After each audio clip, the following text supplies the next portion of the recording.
নজর রাখবো পরবর্তী সংবাদে। প্রাণ কোম্পানির 10 বছর পূর্তি উপলক্ষে রক্তদান শিবিরের আয়োজন করা হয়েছে। অবশ্যই এই রক্তদান শিবিরকে কেন্দ্র করে বিশিষ্ট অতিথিরা উপস্থিত ছিলেন আজ। একই সঙ্গে প্রাণ কোম্পানির সদস্যরা উপস্থিত ছিলেন। স্বেচ্ছায় অনেকেই রক্তদান করেছেন। বোধজংনগর ইন্ডাস্ট্রিয়াল গ্রোথ সেন্টারে আজকে তাদের এই রক্তদান শিবিরের আয়োজন করা হয়েছে এবং সঙ্গে উপস্থিত ছিলেন এলাকার স্থানীয় বিধায়ক রতন চক্রবর্তী সহ অন্যান্যরা। তবে আজকের এই রক্তদান শিবিরকে কেন্দ্র করে কি বক্তব্য রেখেছেন বিধায়ক, শুনুন।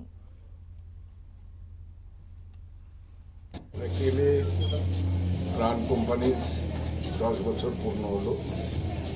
ত্রিপুরাতে ওনারা সার্ভিস দিচ্ছেন। এই 10ম বর্ষপূর্তি উপলক্ষে আজকে এখানে বিভিন্ন সাংস্কৃতিক এবং রক্তদান শিবিরের আয়োজন করা হয়েছে।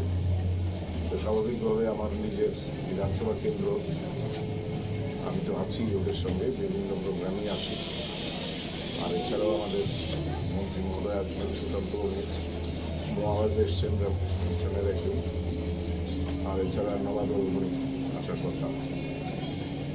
তো ওদের যাত্রা শুভ হোক, কারণ এখানে আমাদের অনেক লোকাল মহিলা এবং পুরুষ অনেকেরই এমপ্লয়মেন্ট হয়েছে, এবং যখনই কেউ খুব করুণ অবস্থার মধ্যে পড়ে আমরা ওদের সঙ্গে যোগাযোগ করি এবং ওনারা রেসপন্স করেন যতটা সম্ভব।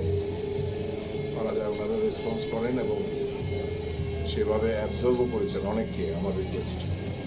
তো সে ব্যাপারেও আমার কৃতজ্ঞতা আছে ওদের প্রতি, এবং আশা করি সংস্থা আরও বেড়ে উঠুক, যাতে ওদের যেমন আয় হবে তেমনি আমাদের এলাকারও উন্নতি হবে, সরকারি রাজস্ব আদায় হবে এবং সেই সঙ্গে এমপ্লয়মেন্ট জেনারেশনও হবে। আজকের এই অনুষ্ঠানের সর্বাঙ্গীন সাফল্য আমি কামনা করছি। আপনারা শুনলেন বিধায়ক রতন চক্রবর্তীর বক্তব্য। অবশ্যই 10 বছর পূর্তিকে সামনে রেখে আজকে প্রধান অতিথি হিসেবে উপস্থিত ছিলেন পর্যটন দপ্তরের মন্ত্রী সুশান্ত চৌধুরী। একই সঙ্গে উপস্থিত ছিলেন বিধায়ক রতন চক্রবর্তী, পাশাপাশি উপস্থিত ছিলেন রামকৃষ্ণ মিশন বিদ্যালয়ের মহারাজ।